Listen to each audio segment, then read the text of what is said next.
Good morning, everyone. It's all about revision of quick revision of second PUC syllabus for NEET. Most important or frequently asked topics or formulae from second PUC. A brief and quick revision.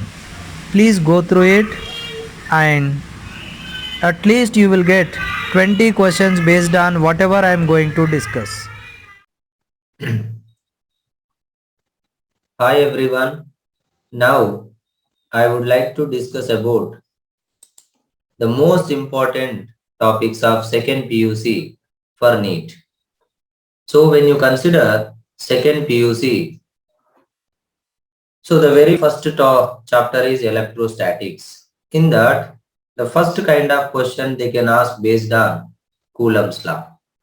So what they can ask here is directly they can ask what is the force between two charges placed at a separation R in vacuum. This is in air medium or vacuum. But if you take any medium, what will happen is in place of epsilon naught into epsilon r will come. That means F by epsilon r will become. So this is the force in air between the same two charges at same separation divided by epsilon r is dielectric constant. So the force in medium decreases. So that is the one thing. And here they can ask comparison based questions like two charges separated at a distance r1, then the force is F1. When the distance increased or decreased, how the force will change. That means here force is inversely proportional to r square. So that F2 by F1 equal to R1 by R2 whole square. So they'll give the relation between R1 and R2, like how the distance changes. Is it become double, triple, half, like R2 is 2R1 or R2 is R1 by 2, they will give the question like that. So these simple questions they can ask based on Coulomb's law. Or sometimes they will ask like multiple charges, three charges placed at the three corners of a triangle or four charges placed at the four corners of a square. Then what is the resultant force on a charge placed at Q? Fourth charge placed at centroid or center of square they'll ask.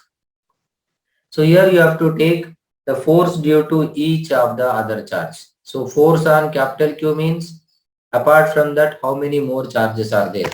That many forces will act. So that here in first case there are three more charges. So three forces will act with a particular direction. Then you have to take the vector resultant of all the forces. Now similar way, here in case of square, four charges are there, so there are four forces. So due to those four forces, what is the resultant force? You have to find. But one well-known question is like three charges, equal charges placed at the three corners of equilateral triangle. Then the resultant force on the charge placed at the centroid is 0, because if three vectors, equal vectors, act at a point at an angle 120, 120, 120, then the resultant is how much? 0. So these kind of questions they can ask based on Coulomb's law. After this, the next thing is what they can ask is electric field based on the electric field. So what they can ask is electric field due to a point charge. So what is the electric field due to a point charge? Kq by r square. So direct question they can ask simple question where you need to take care of direction. Like for positive charge at any point the field is away, but for negative charge at any point field is towards. And also here, the question can be asked like, if there is a uniform electric field exists in the region, and if you place a charge inside, positive or negative, then they experience force equal to charge into electric field. But the positive charge experiences force in the direction of electric field. Negative charge experiences force in the opposite direction of electric field. So when you leave them at rest, so initial velocity is zero, they can ask you what is the velocity after some time. So v equal to u plus at. How much distance they will cover after some time? Ut plus half at square, or v square minus u square equal to 2as. Because here force q into e is constant, so acceleration is force by mass, that is qe by m, that is also constant. So the charge performs what kind of motion? Uniformly accelerated motion. So based on this also, they used to ask questions. That is based on simple electric field concept. Now, after this, what is the next important thing is electric dipole. So on electric dipole, how they can ask the questions. So when you consider electric dipole, so electric dipole means first thing, two equal and opposite charges separated by a distance 2L. Then the strength of the dipole is charge into distance between them. That is called electric dipole moment. Now, depending on the strength, it produces electric field on axial line or equatorial line. Like if you consider the line joining the charges, we call it as axial line, and the perpendicular to the axial line passing through midpoint is called equatorial line. Now if you consider any point at a distance r from the center, then electric field on axial line is 2kp by r cube. Electric field on equatorial line is kp by r cube. So that you can find the electric field at any point, or electric field at any random point at an angle theta. The position vector is making now theta angle with dipole moment, that is from negative charge to positive charge. Then the electric field is kp by r cube under root 3 cos square theta plus 1. Also, apart from this, the most important part what they will ask based on dipole usually is what is the torque on dipole when it placed in uniform electric field? That is P bar cross E bar, that is PE sin theta. The magnitude of electrostatic torque acting on a dipole placed in the presence of external uniform electric field. Due to this, it rotates so that there is some work done in rotating from an angle cos theta 1 to theta 2, and that work done is this one, and this work done is equal to change in potential energy. So this is the work done by external agent. If you want the work done by electrostatic force, then opposite of this, minus, because delta U is negative of work done by conservative force. So here who is the conservative force? Electrostatic force is the conservative force. So that conservative force is developing torque, and the torque is rotating the dipole. So that if you take the theta 1 equal to 90 degrees as reference, then at any angle theta 2 equal to theta, and theta 1 equal to pi by 2 as reference, then the potential energy at any position will become minus Pe cos theta, and theta 0 degrees means minimum potential energy. So stable equilibrium. Theta 180 degrees means unstable equilibrium maximum. Theta 90 means that is potential energy 0, neutral equilibrium. So stable equilibrium, unstable equilibrium. For what angle stable equilibrium? For what angle unstable equilibrium? Stable equilibrium means potential energy minimum, unstable means potential energy maximum. So based on these things, usually they will ask questions.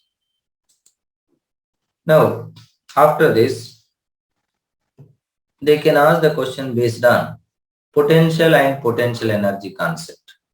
See, the potential, electric potential and potential energy. So if there are two charges Q1, Q2 separated by some distance R, then the potential energy is K Q1, Q2 by R. Positive charge means you have to take positive, negative charge means you have to take negative. So here this potential energy nothing but work done in bringing them from infinity to this particular separation R. So from infinity you have to bring them to a finite separation R, then the work done will be stored as potential energy. This work done per unit charge, suppose just like you consider capital Q is here, small q is at infinity, now you are bringing and keeping at a separation R. Then the work done per unit charge is, so work done in bringing from infinity to this finite point per unit charge is potential at this point. That potential is due to this charge. That potential is kq by r. This only potential due to a point charge at any distance r. So positive charge means positive potential, negative charge means negative potential. Now based on this, how the questions will be asked is, suppose there is a system of charges like q1, q2, q3 is there. Now I shifted q3 from here to here. Now the configuration will become like q1, q3, q2. This is initial configuration. This is final configuration. Now, what is the work done in moving q3 from here to here?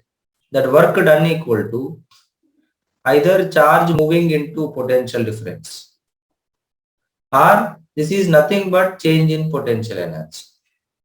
So you have to find the initial potential energy and final potential energy using the number of combinations. For n number of charges, how many combinations will come? N into n minus 1 by 2. So based on that, you can calculate the total initial potential energy, total final potential energy. And if you subtract them, you will get the work done. Or else your first from here to here you are moving. So here potential you have to find. Here potential means due to Q1 and Q2. Then it is moved here means this is final point. So here potential also now again due to Q1 and Q2, but distance is changed. Initial distances are like this. Final distances are like this. Now the potential will change. Now what is the final potential? Change in potential is delta V into the charge moved Q3. That also will give you the work done. This is one of the important thing based on potential and potential energy concept. Now after this, one more thing they will ask, that based on the relation between electric field and potential. E equal to minus dV by dr, or dV or integration dV equal to minus integration E dr or E bar dot dr bar. Or for uniform electric field means constant electric field. So V equal to E into R. Between any 2 points separated by a distance R, potential difference V equal to electric field into R. So here, when a charge accelerated through a potential difference, then the work done is Q into V. That work done equal to change in kinetic energy of M V square minus U square. So based on this concept also they will ask questions. Or sometimes they will ask the question like V, they will give something x square y plus xyz, some relation they will give in terms of xyz. And they'll ask you to find E bar, where E bar is Ex I cap plus Ey j cap plus Ez k cap. So that Ex equal to minus dou V by dou x, Ey equal to minus dou V by dou y, Ez equal to minus dou V by dou z. Partial differentiation. We have learned the method. Apply that and find Ex, Ey, Ez.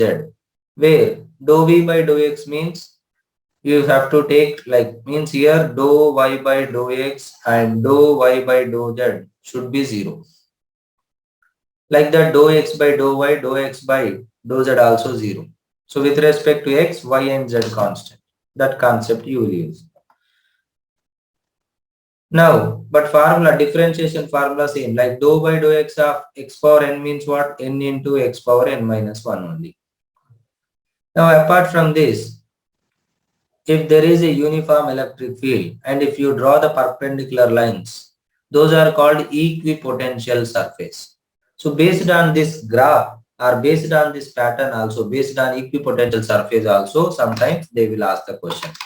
Like here potential, if you consider like on one surface V1, V2, V3, then you take any two surfaces, the potential difference V2 minus V3, because in the direction of electric field, potential decreases.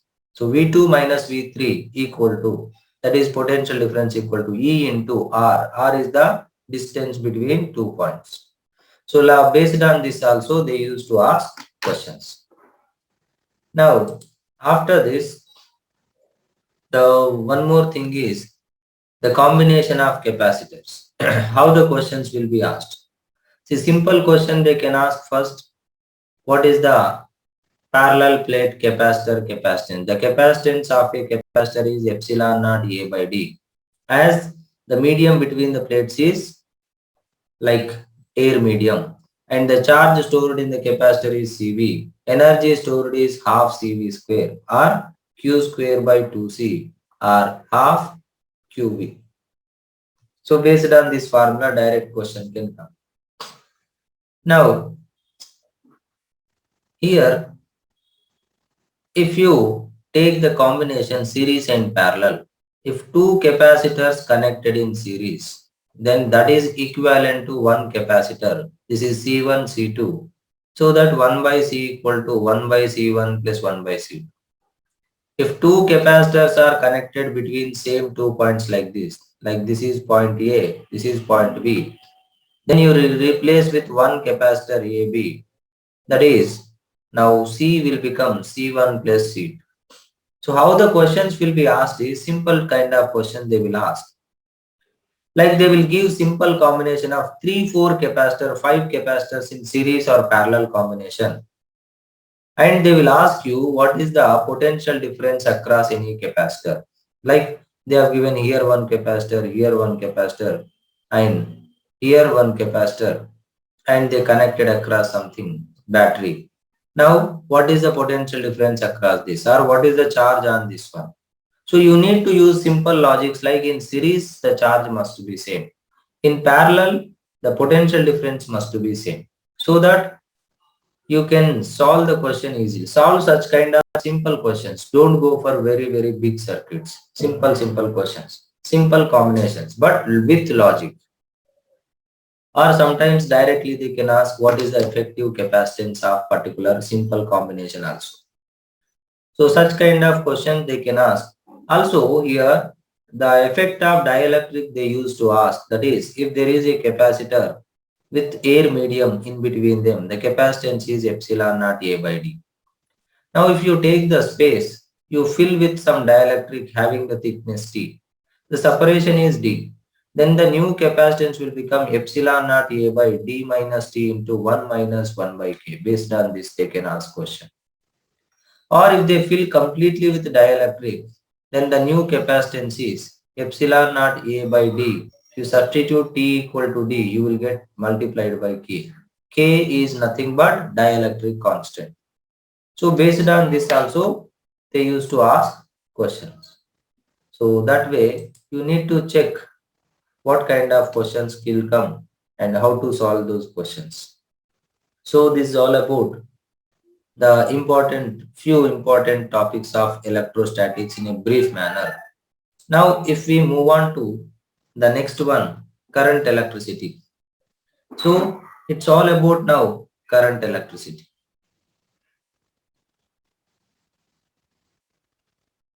Now, what are all the questions they can ask? The very first thing they can ask here, because it is very important and you will get lot of questions. There is chance to get 3, 4 questions also sometimes. So one question they can ask based on current in a conductor NEAVD, where N is electron density, E is electron charge, A is area, VD is drift velocity, I is current. So based on this equation, direct question they can ask. After this, they'll ask you what is the Ohm's law, V equal to IR, or what is the resistance, that is rho L by A, or rho L by pi R square. So here, like the resistance, how it changes when you stretch a wire. When you stretch a wire, the volume remains constant. That means L into A remains constant. So if you take the ratio of resistance of the wire after stretching to before stretching, then it will become L2 by L1 into A1 by A2 because inversely proportional. But A1 by A2 you can write it as from here L2 by L1, or L2 by L1 you can write it as A1 by A2. So this will become either L2 by L1 whole square or else A1 by A2 whole square. That means resistance is directly proportional to L square or inversely proportional to A square or inversely proportional to R power 4. So how the resistance of a wire changes when you stretch a wire. So this is the simple kind of question they can ask. And here one more question also they can ask, how the resistance changes with respect to temperature, R naught equal to R naught into 1 plus alpha delta theta. But very rare they can ask. But one more thing, color coding question they used to ask, one simple question they'll ask where you need to remember the what is the code for each color, and the formula for that one is AB into 10 power C plus or minus D percentage. So for first color code you have to write it as A, for second color code B, so you will get 2-digit number. Third color code you have to write it as 10 power something, plus or minus silver or gold, how much percentile that will be there, they will give 5% or 10%. So that you will get some 2-digit number times 10 power something plus or minus. So that kind of, or they may give the resistance and they will ask you the what is the color code. So usually they'll ask these questions based on resistance and Ohm's law. When you go to next thing, the thing what they can ask here is usually combination of cells and resistors. Usually they will give simple questions. So in case of resistors, combination when you consider same like capacitors, but the formula is the resistors in series means R1 plus R2. Resistors in parallel means 1 by R1 plus 1 by R2, so on like that. Now if you take cell combinations, so cells also you can combine them in series and parallel with internal resistance like epsilon 1 R1, epsilon 2 R2. Then epsilon will become epsilon 1 plus epsilon 2 and R will become R1 plus R2. Or if two cells connected in parallel, then the effective epsilon will become epsilon 1 by R1 plus epsilon 2 by R2 by 1 by R1 plus 1 by R2. And 1 by R equal to 1 by R1 plus 1 by R2. Based on this simple combination of cells or resistors, they can ask question. But sometimes if they give simple circuit, any simple circuit like 2 cells or 3 resistors combination is given, then you can apply the Kirchhoff's laws also. Where Kirchhoff's laws means at any junction, the total incoming current equal to outgoing current. And for any closed loop, in a big circuit, for any closed loop with different current elements, the total potential difference must be zero. Means potential drop across all the elements must be zero. That kind of questions they can ask. So that you need to apply the procedure, not direct question. You need to apply what Kirchhoff's law. If you know the method of how to apply Kirchhoff's law, then only you can solve the question. But whatever I explained based on that one question, you can get it. But the other important thing is, one is Wheatstone bridge. So when you consider Wheatstone bridge balanced condition, very simple one, that is 4 resistors will be connected in this manner. Not like this. they connect like this also. So here two resistors at one point, two resistors at one point. And 1/5 resistor will be connected between those things. Then this is called Wheatstone bridge. And if R1, R2, R3, R4, if R1 by R2 equal to R3 by R4, then this will not have any current because this potential and this potential is equal. That is called bridge balanced condition. So that you can remove that, then these R1, R2 will become in series, R3, R4 in series, then the resultant is in parallel. So R1 plus R2 is 1 like this, and R3 plus R4 1. Now both are in parallel. So you can take the resultant easily. But when you look at this circuit, now it is complicated. You cannot find which is in series, which is in parallel. So that is one simple question they'll ask you, based on which they'll ask the question based on meter bridge. So when you consider the question based on meter bridge, so that is also same thing. Like you have done the experiment there. The simple thing what you have to understand is what is the, see, one gap for known resistance, one gap for the unknown resistance.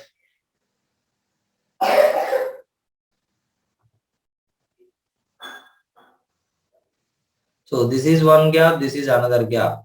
And from midpoint you will connect through a jockey through galvanometer. So you will find the balancing point. So now this will become one resistor, this will become another resistor. This is known resistance, this is unknown resistance.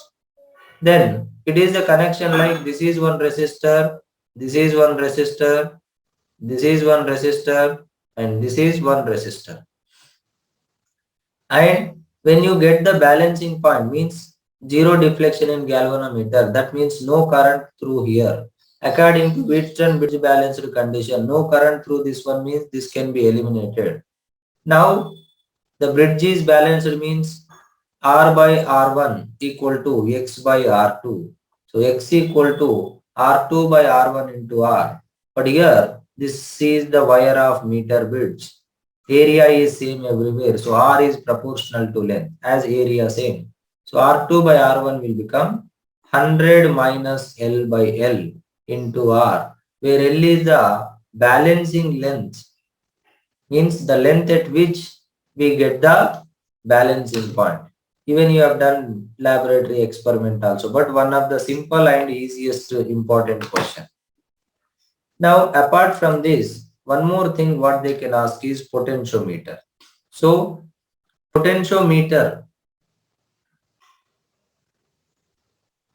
See, potentiometer means they can ask the question based on the procedure, or they can ask the question like based on what we call it as direct formula based. So when you consider potentiometer, either they will ask you what is the comparison of EMF of two cells, E1 by E2 equal to L1 by L2. So L1 is the balancing length when you connect with E1, or L2 is the balancing length when you connect with cell E2. Or they can ask you, they will connect E1, E2 first in series. Then the balancing length is L1. Then they will reverse the polarity, then E1 minus E2. Then the balancing length L2. Then also they will ask you to find what is the ratio of E1 and E2. Or they may give E1 and they will ask what is E2. Or they will ask you what is the internal resistance of a cell. So L1 is the balancing length without external resistance. L2 is the balancing length with external resistance. And what is the potential gradient of potentiometer wire? They can ask potential gradient. Like, see, when you take the potentiometer wire, that is AB something. Resistance is RAB. Now, you will connect it across some epsilon. Then, having some internal resistance R. Then the current through the potentiometer wire is epsilon by RAB plus R. This is the current. Now the potential difference across the potentiometer wire is current into resistance. So I into RAB. That means epsilon RAB by RAB plus R. This is the potential difference across the two outlets. Now potential gradient means potential per unit length. So 1 by AB times epsilon RAB by RAB plus R. So based on this also they can ask the question based on potential gradient. So like this they can ask questions based on the current electricity. Now the next thing, if you go when you take complete magnetism. So if you take magnetic effects of electric current, magnetic effects of electric current when you consider, the very first thing, motion of charged particle. Motion of charged particle, motion of charge in uniform magnetic field. So the most important case is when the charge projected with a velocity v, a charge q projected with a velocity v perpendicular to b bar. Then it moves in a circular path, the radius is mv by qb. And the time period is 2 pi m by qb. Same phenomena will be applicable in case of cyclotron also. So based on this thing, usually they will ask. Like, suppose one example, comparison based question they will ask. Like, one proton and one alpha particle. Proton means 1h1. Alpha particle means 2 helium-4. Now, here the mass of proton is m, means this mass is 4m. The charge of proton E means the charge of helium 2 plus means 2e. So here charges are different, masses are different. So they will ask you what is the ratio of radius when they project with a velocity v in the presence of external uniform magnetic field. Then R2 by R1 means M2 by M1 into P2 by V1, Q1 by Q2, B1 by B2. But both projected in same field cancel. Both projected with same velocity cancel. If they give different velocity, then you take accordingly. Masses are different, take the ratio. Charges are different, take the ratio. Or time period ratio they can ask. Who will complete the circle first? Like that, the comparison based questions they'll ask you. So try to take care. So this is one important thing based on which they can ask the question in this chapter. After this, one more important thing is, seen it, how to find magnetic field. How to find magnetic field due to a given current element. So how many current elements are there? That is you should know first. Like infinitely long wire having current I. Then at any perpendicular distance, magnetic field is mu naught I by 2 pi r. If there is a circular current carrying element, then at the center the magnetic field is mu naught I by 2r, where r is radius. If there are n number of turns, mu naught ni. And here, if you take semi-infinite, at the edge, the magnetic field is mu naught I by 4 pi r, half. If there is a semicircle at the center, the magnetic field is half mu naught I by 4r. Or in generally, if there is a sector of angle theta, so having current I, then at the center the magnetic field is mu naught I by 4 pi r into theta. Or if there is a finite wire at a distance r, then this is alpha and this is beta angles. Then here magnetic field is mu naught I by 4 pi r into sine alpha plus sine beta. But usually they will not give this much. But these first four elements they use to give the combination. So when they give the combination, like suppose just one example I am giving, like this.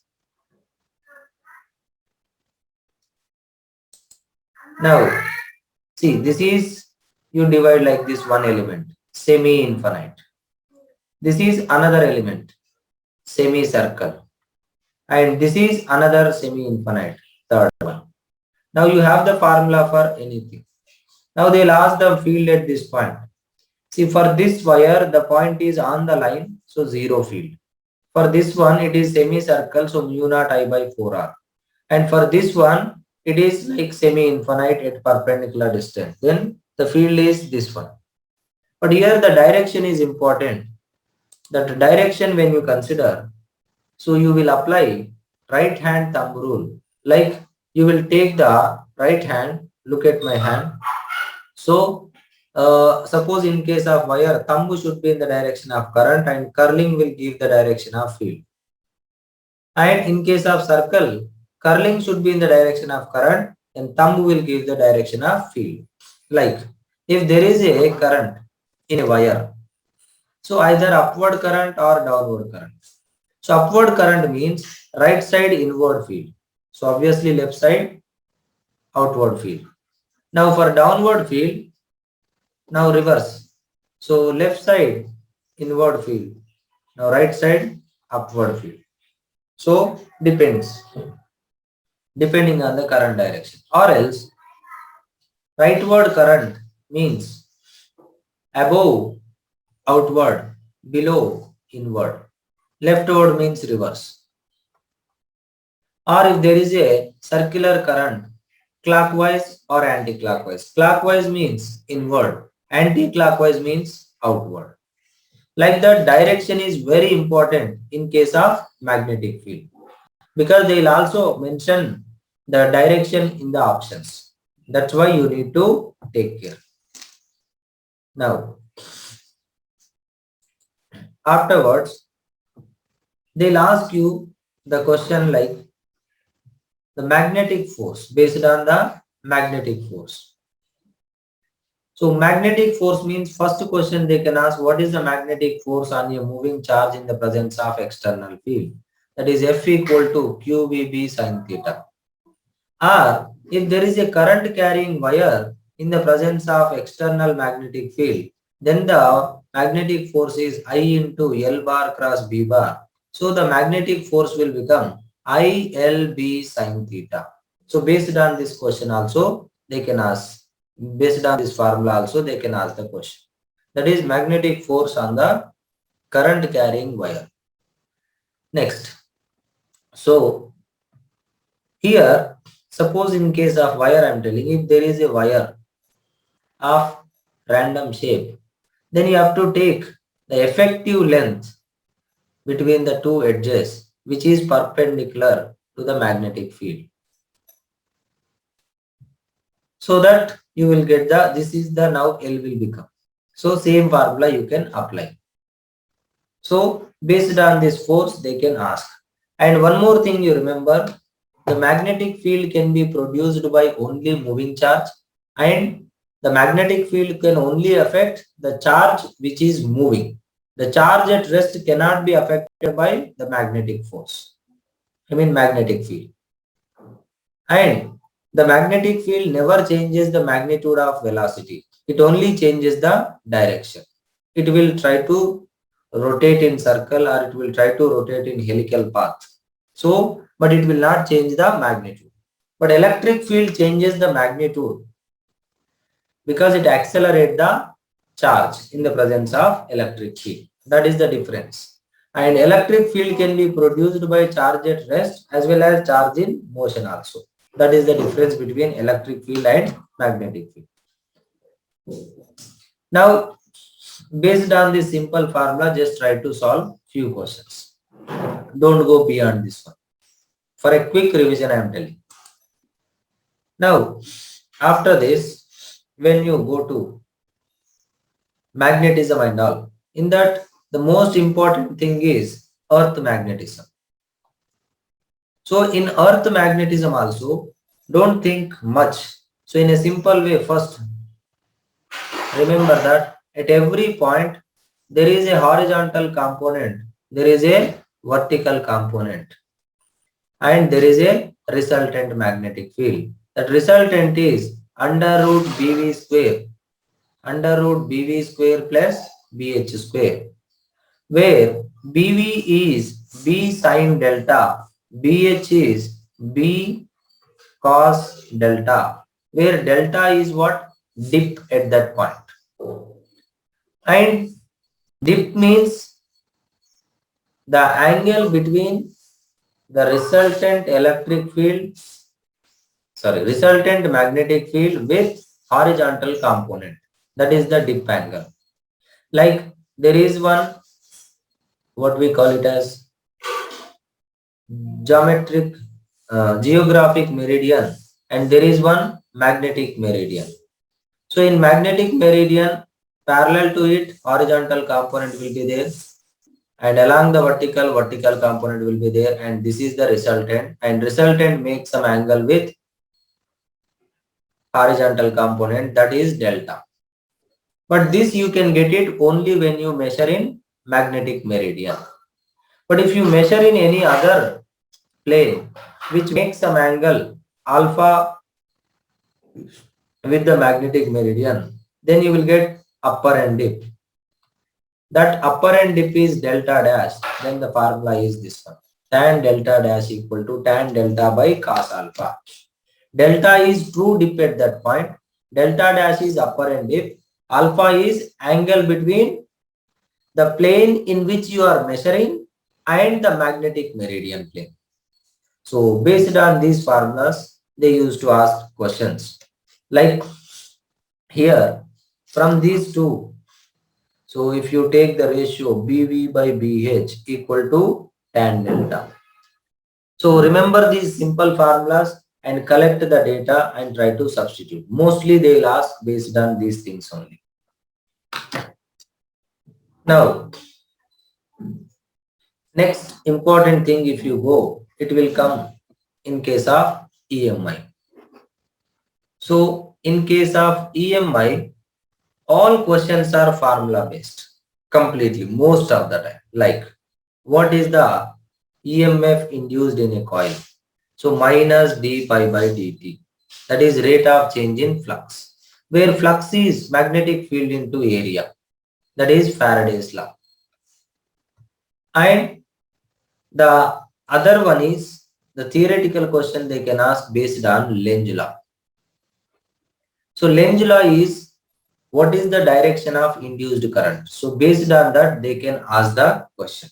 So Lenz law is all about direction of induced current. So as I explained the method, so how to find the direction of induced current? For example, just one thing I will tell you. Suppose there is a coil like this.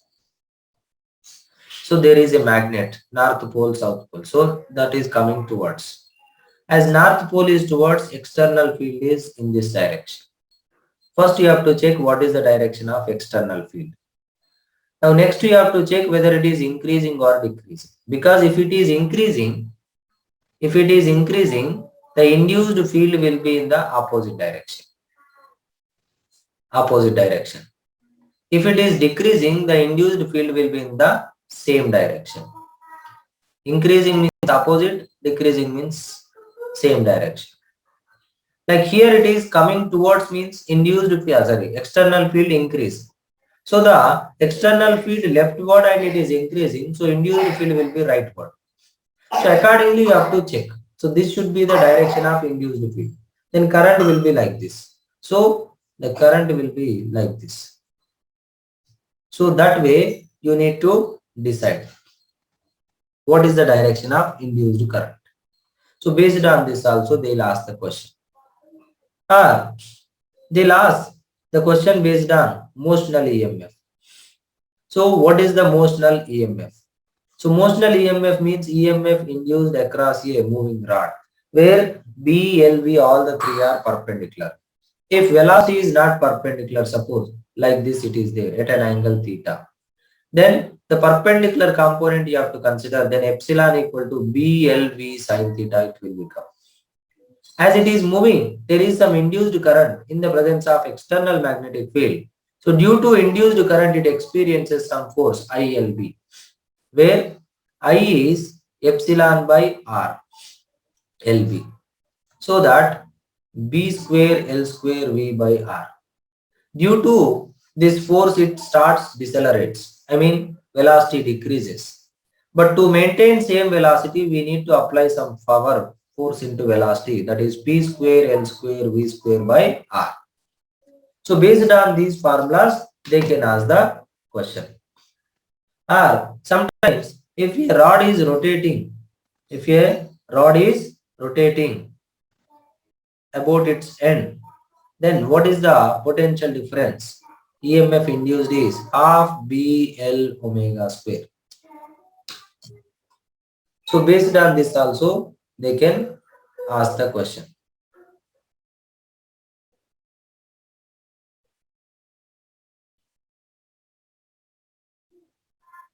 BL square omega. Just change it. So based on this also, direct question they can ask. Now, if you go to the next thing what they can ask in this chapter is based on inductance. So in inductance also, simple formula based questions will come. That is, one is self-inductance, that is flux linked with a coil is L into I, and mutual inductance means M into I. Means if only one coil is there, the flux linked with a coil is directly proportional to current in it. If there are two coils, then flux linked with a coil is proportional to current in the other coil. So that here proportionality constant L, here proportionality constant is M. So here EMF induced is d pi by dt means minus L di by dt. Here EMF induced is minus M di by dt. So based on this, usually they will ask question. And in case of a single coil inductor, the magnetic energy stored is half Li square. So these are the three formulas you remember, and you try to calculate questions based on this. Usually they will ask. So this is all about the electromagnetic induction. So next thing is alternating current. Let's see what kind of questions will come.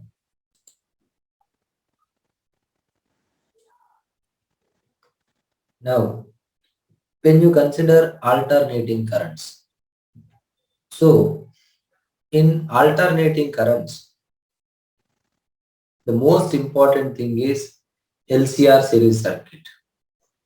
But in generally, I will tell you, in every circuit, you will apply some alternating EMF, so that you will get some corresponding alternating current with a phase difference, plus or minus.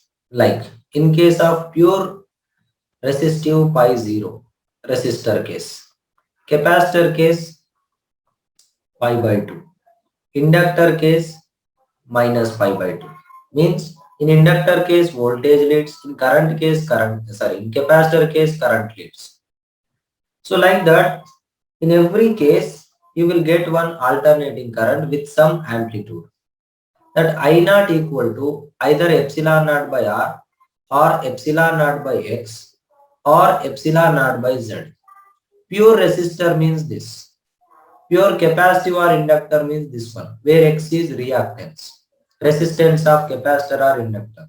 If you take combination, that will become Z. Z means under root R square plus X square, impedance, resultant of resistance and reactance. This is the general formula for every circuit. Now in LCR series circuit also, so what is the current amplitude is? That is I naught equal to epsilon naught by Z, where Z equal to under root R square plus XL minus XC whole square, where XL is omega L, XC is 1 by omega C. Now, when XL equal to XC, there is a condition called resonance, maximum current. That is I naught maximum amplitude, that is epsilon naught by R. And this is possible at a frequency omega equal to 1 by root LC. This is called resonance frequency. So based on this, they will ask the question.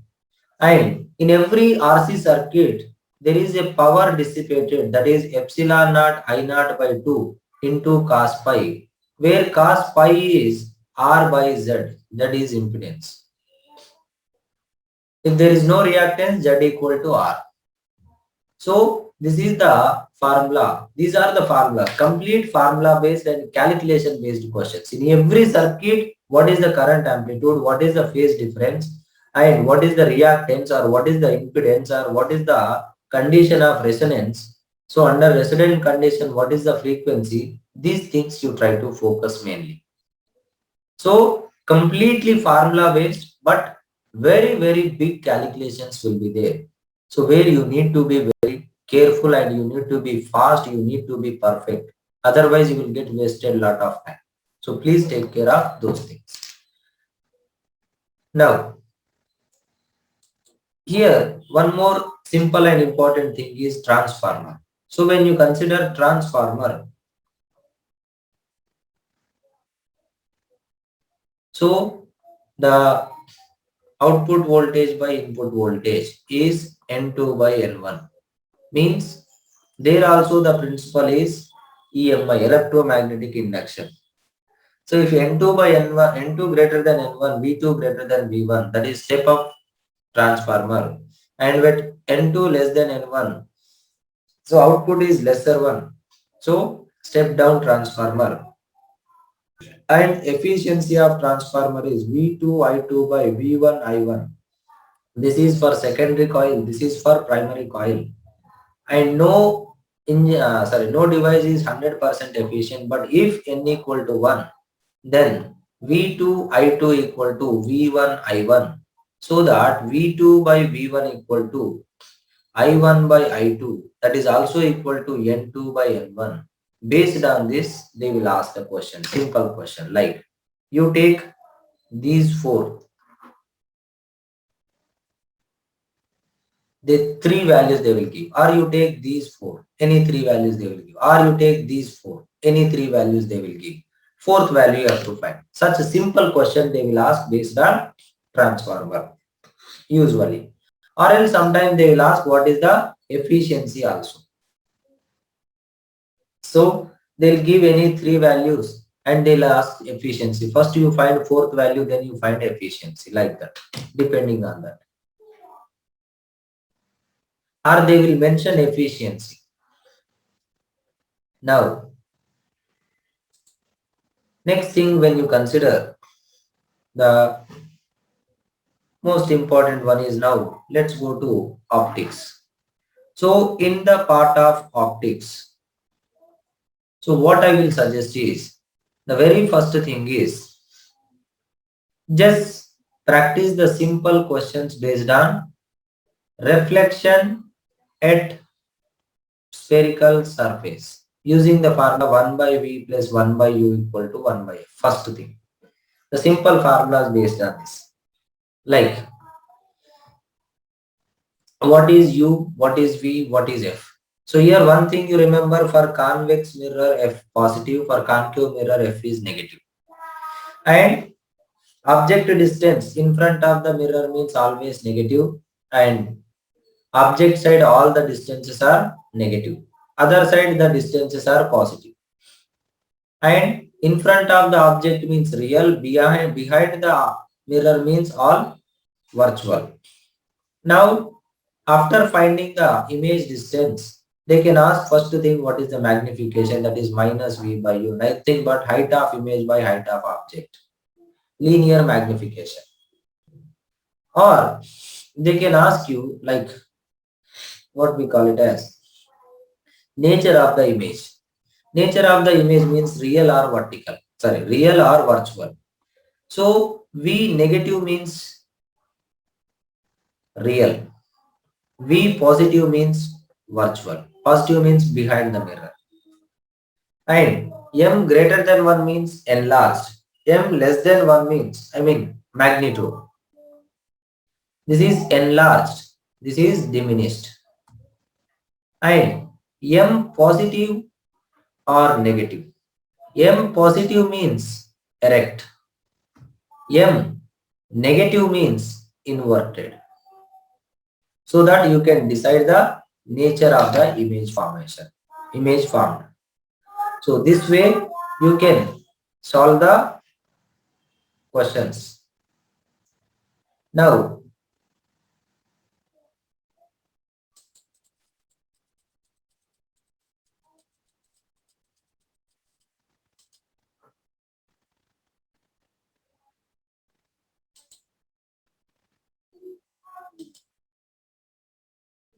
Now let's take the other things.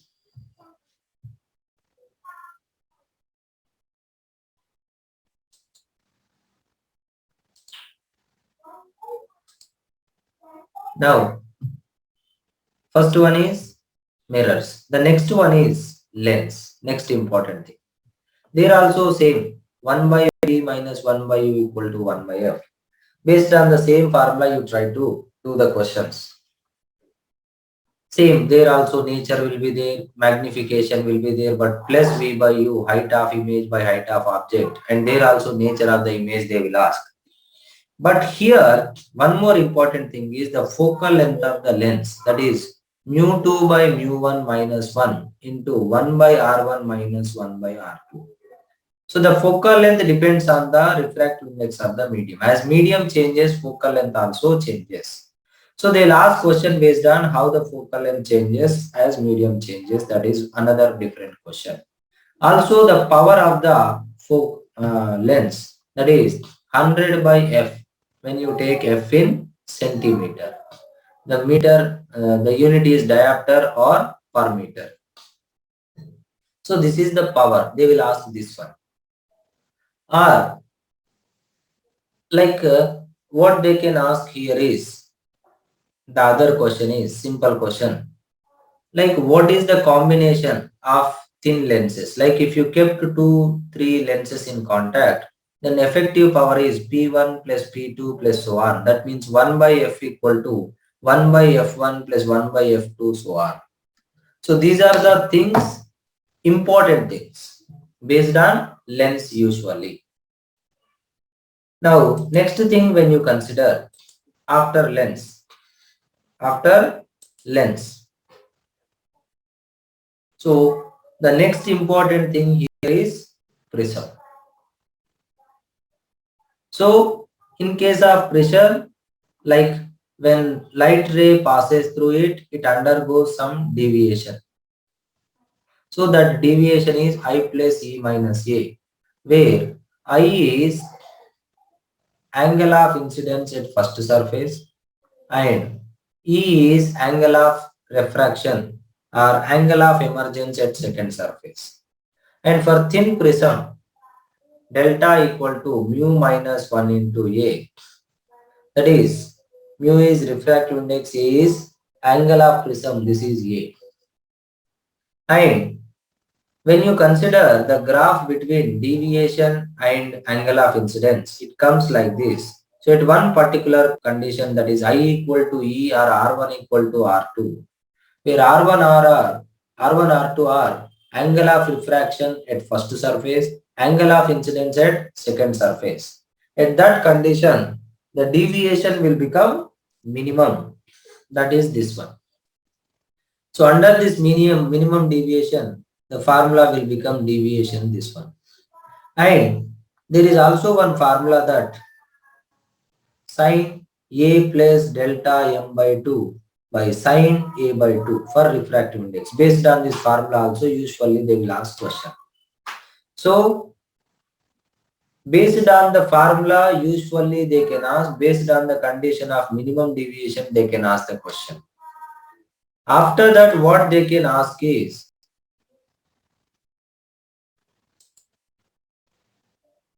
that is in case of prism, silvering of prism. Like this side they silvered. Then it went and fall on this perpendicular, or it fall on this perpendicularly. Like this is normal incidence, this is normal reflection, or sometimes they will give the condition like normal emergence. So here I and R1 is 0. Here R2 and E is 0. And here R2 is 0.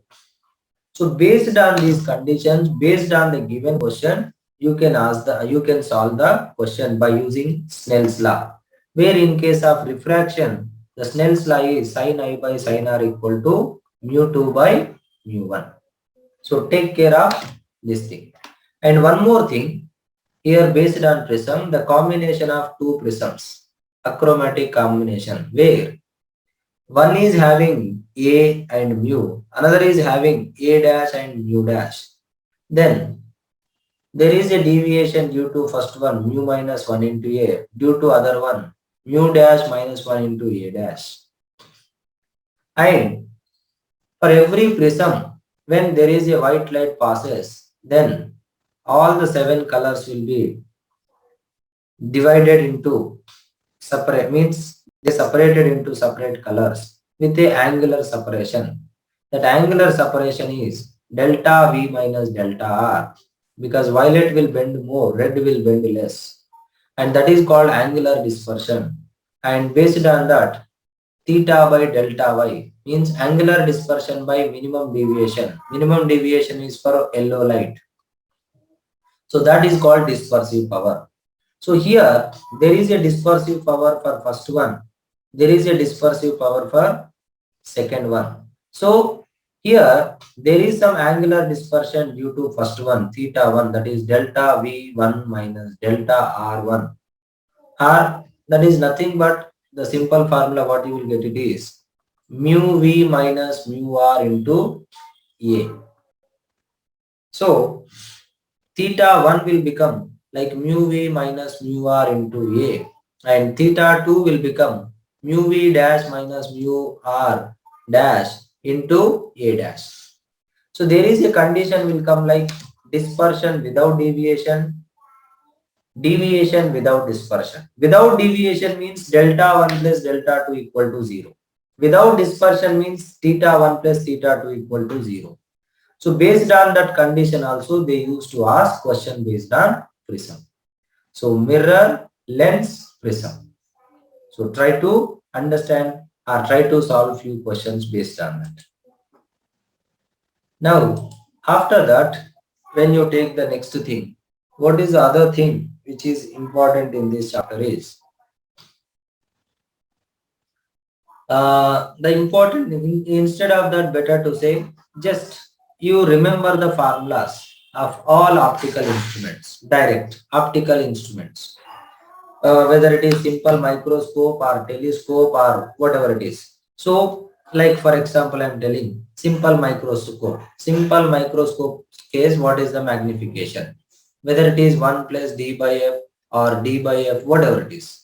Under what condition this, under what condition this. If final image is at infinity, final image is at d. Two conditions will come in every case. Similar way, what is the compound microscope formula? Like minus v naught by u naught into 1 plus d by fe, like that. So those formulas are telescope formula minus f naught by fe. So all those formulas you just remember, and in every case remember what is the formula if the final image is at d, what is the formula if final image is at infinity. These two conditions you try to understand. Just remember, if the question is clear, don't think beyond that one, because they may give direct formula based. So if you know the formula, just collect the data and try to substitute and do it. That is one thing. And if you go to like wave optics, the one thing I'll suggest to you is Young's double slit experiment, formula based. Like what is the distance of nth bright fringe? What is the distance of nth dark fringe?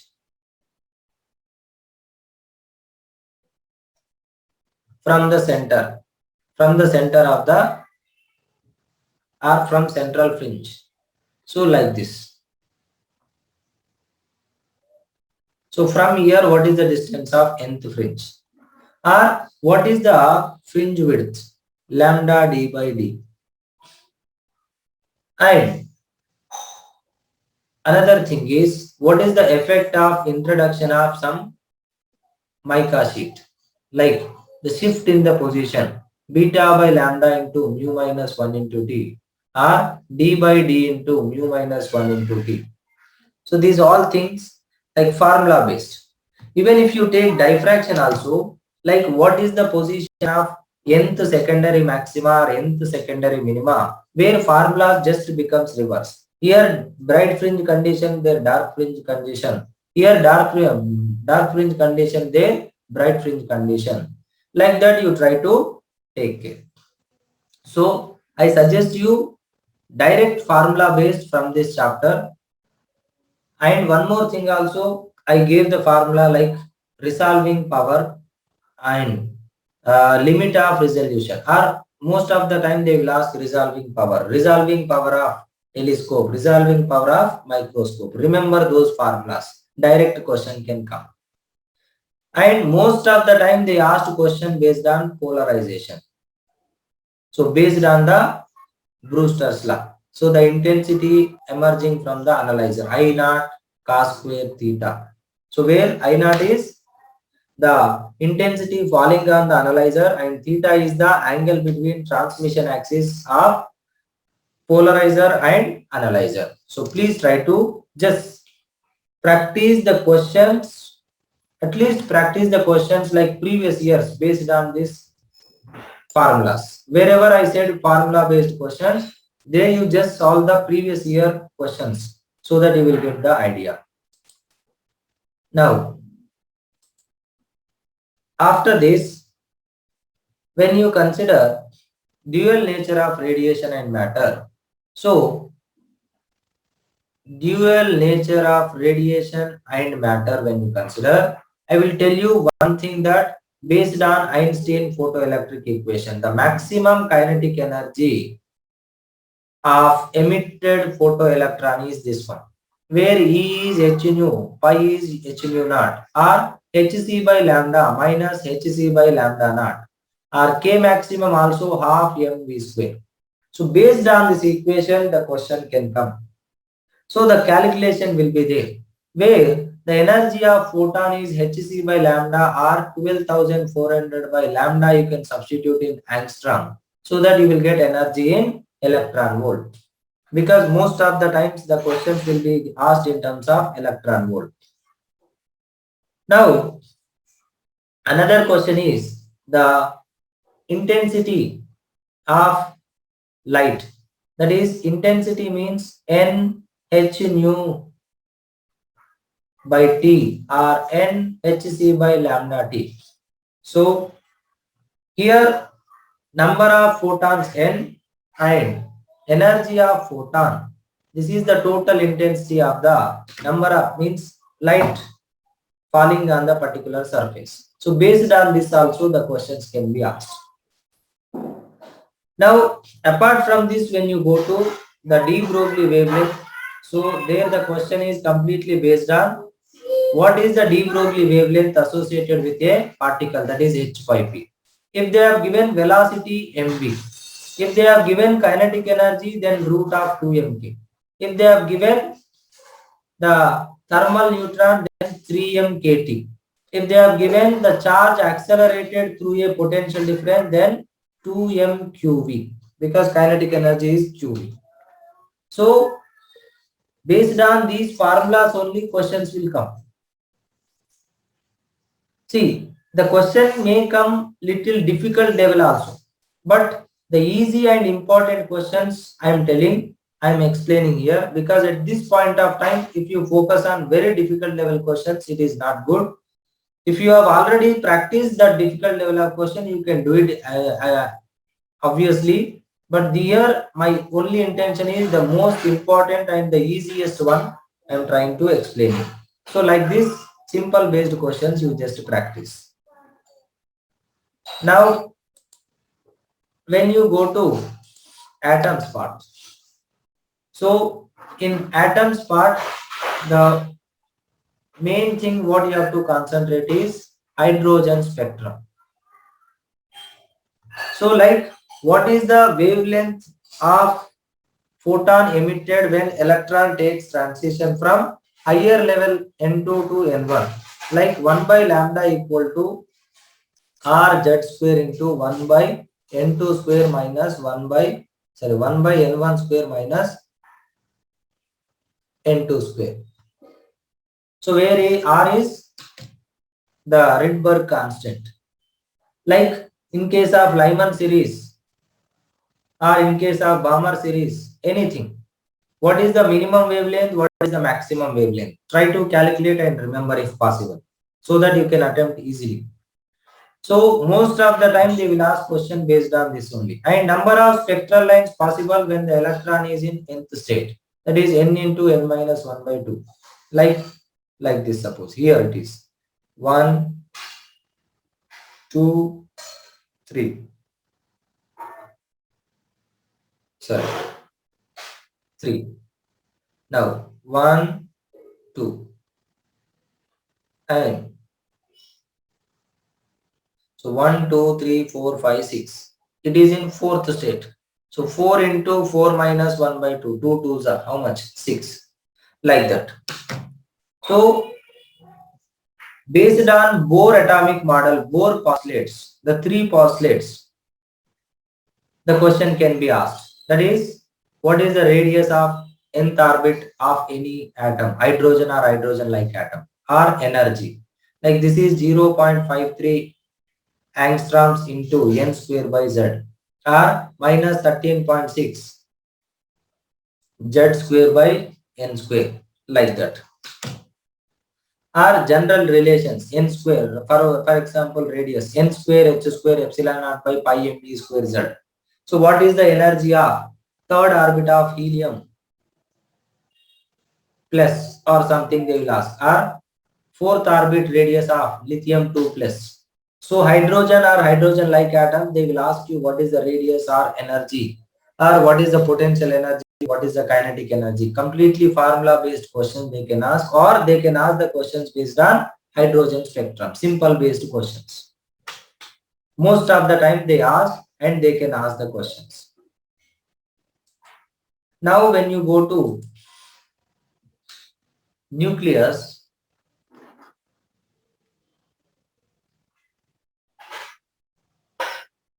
in nucleus, first thing you try to understand about binding energy. First topic what you have to revise is binding energy. What questions can be asked? Like there may be a reaction.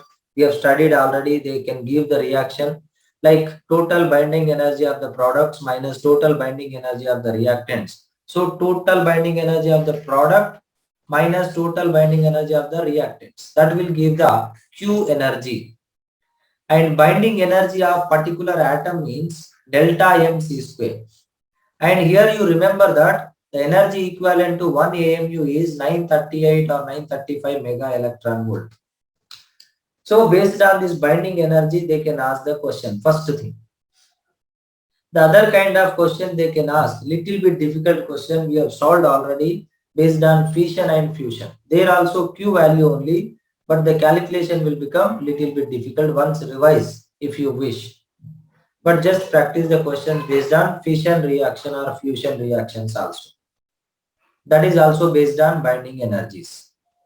So apart from this, the question can be asked based on the radioactivity. Recently we have discussed, and where the formula is number of atoms undecayed after some time is n naught into e power minus lambda t. So n by n naught equal to 1 by 2 whole power n, where n equal to t by t half, where t is after some time t, number of atoms undecayed, where n naught is number of atoms initially, where t of is half life, that is ln 2 by lambda, where lambda is disintegration constant, t of is time taken to reduce the number of atoms from one particular value to half. Like at one instant n naught by 5 are there. That number should become n naught by 10. So the time taken to reduce the number to half of the present value is called half-life. So based on this equation, I am not telling everything. Based on this equation only, usually they will ask questions based on half-life, based on this equation. Number of atoms undecayed after some time or after some half-lives, n half-lives. So just try to practice simple questions. Now, one last and final thing, in case of what we call it as electronics devices or semiconductor devices and electronics, I'll suggest you only two things. Just revise the diode things. What is p-type semiconductor? What is n-type semiconductor? Theoretical part. Read from the textbook and read all the types of diodes, photodiode, LED, all those things, solar cell, whether they will work in reverse bias or forward bias, what is the condition, lightly doped or heavily doped, or what is the meaning of reverse bias and what is the meaning of forward bias. And in reverse bias, what happens to depletion region? In forward bias, what happens? Whether it is decreases or increases. Or who causes current in reverse bias? Who causes current in uh, forward bias, whether majority charge carriers or minority charge carriers. Who are majority charge carriers in p-type? Who are majority charge carriers in n-type? What is p-n junction diode? What is depletion region? What is barrier potential? Read theoretical part completely thoroughly. So based on that, the question can come. And in any case, if they have given the circuit with a diode and resistor and cell, then you have to check whether the diode is in forward bias or reverse bias. If it is forward bias, it will act like a wire. So you can just consider like a wire. If it is, then you can apply the current electricity method. If it is reverse bias, then you can remove that part from the circuit so that you can solve the question. So that they'll ask you what is the current in the circuit. That is another kind of question. Apart from that, the next thing you have to focus is important thing is digital electronics. Whatever all the gates are there, OR gate, AND gate, NOT gate, and NOR gate, NAND gate, and XOR gate, and the combination of gates. Like if they give some combination of gates, how to find it? See, they have given some combination like this. They connected to one gate. So like that when they have given, or suppose some big circuit they have given. This is one. And from here they connected one more. And they connected these two to another circuit like this. They may ask you to draw the truth table. Like this is AB. You give 0, 0 and check what is output will come. You give 0, 1 and check what is output will come one by one step. 0, 0 given to NAND gate. So 0, 0 means 1 like that. And 0, 0 given to NAND gate 1 will come. Or here one NOT gate they may connect. So 0 will become here 1. 1, 0 for NAND gate. So 1 only. Like that 1, 1 given. So like that you need to understand what is the truth table will come. Or they can ask you, suppose the combination can behave like OR gate or AND gate or NAND gate. So simple questions only will come. You just try to understand how to deal with the combination of gates. Remember all the truth tables and remember the Boolean expression like and the formula Boolean A plus B bar equal to A bar dot B bar we can write. AB bar we can write A bar plus B bar. These two formulas also very important in solving questions based on logic gates. So these are all the things like which you have to focus more, simple and important. I'm not telling that this is completely everything. This is like simple and easy and important things. Almost you can get 20 questions based on whatever I discussed in second PUC you can expect. So I wish you all the best and revise every formula, just practice calculations, then you can get some good result. So thank you all of you. Hi everyone, being a physics teacher, I would like to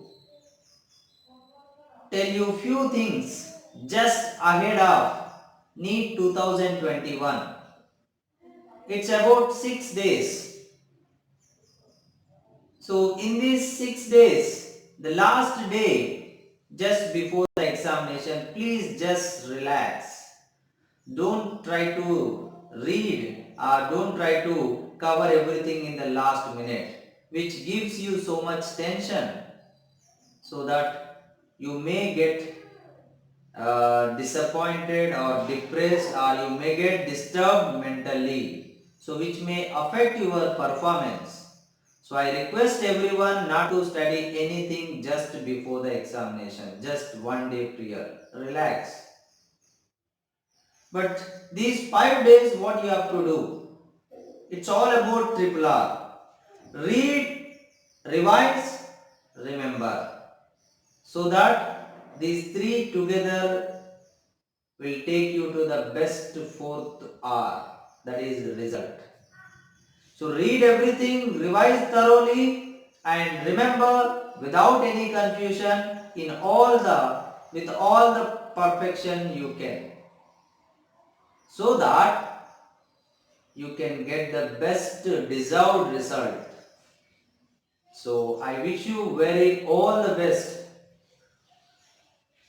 And one more thing, when it comes to the question paper, there are two sections. In section A, 30 questions.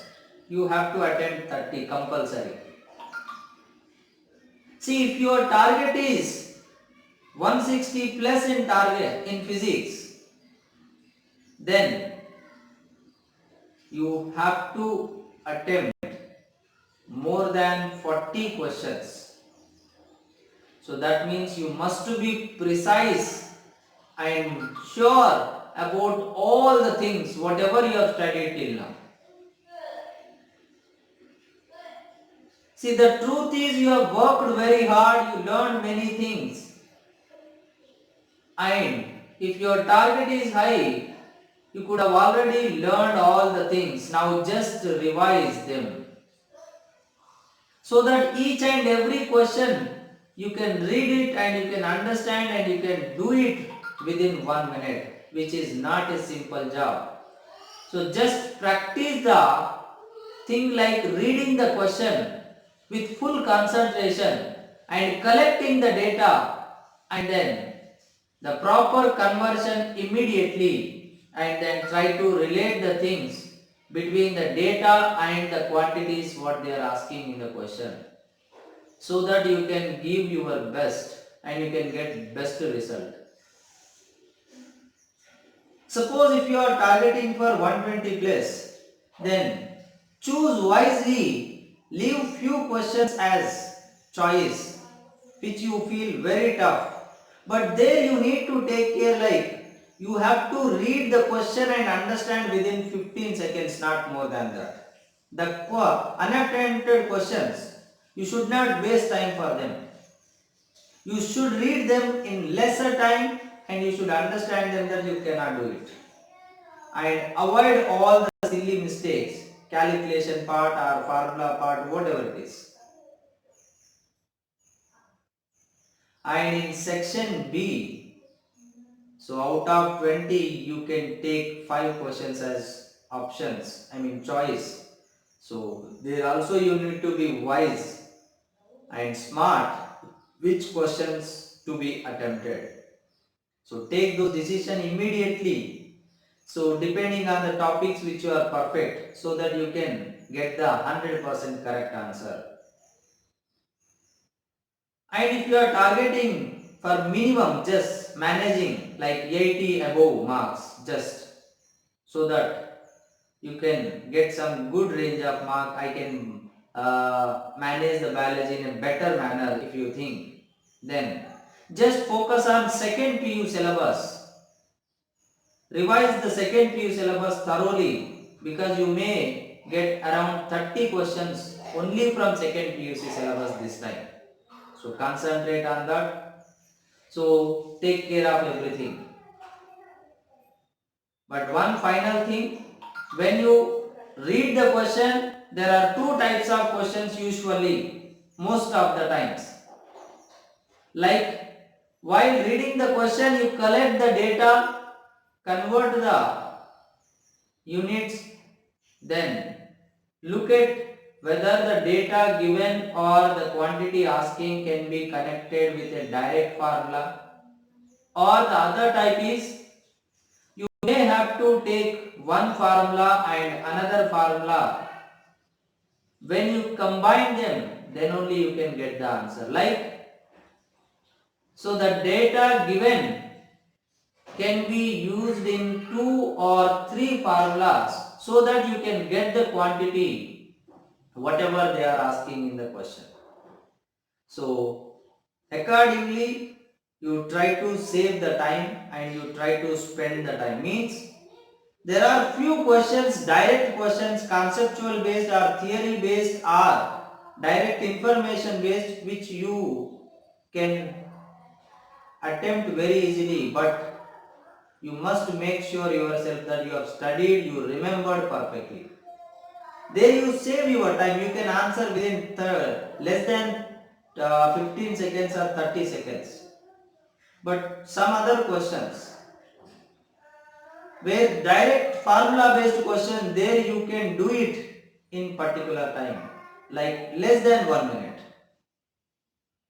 But those questions which are based on application based, multiple formula based or manipulation based, there you need more than 1 minute.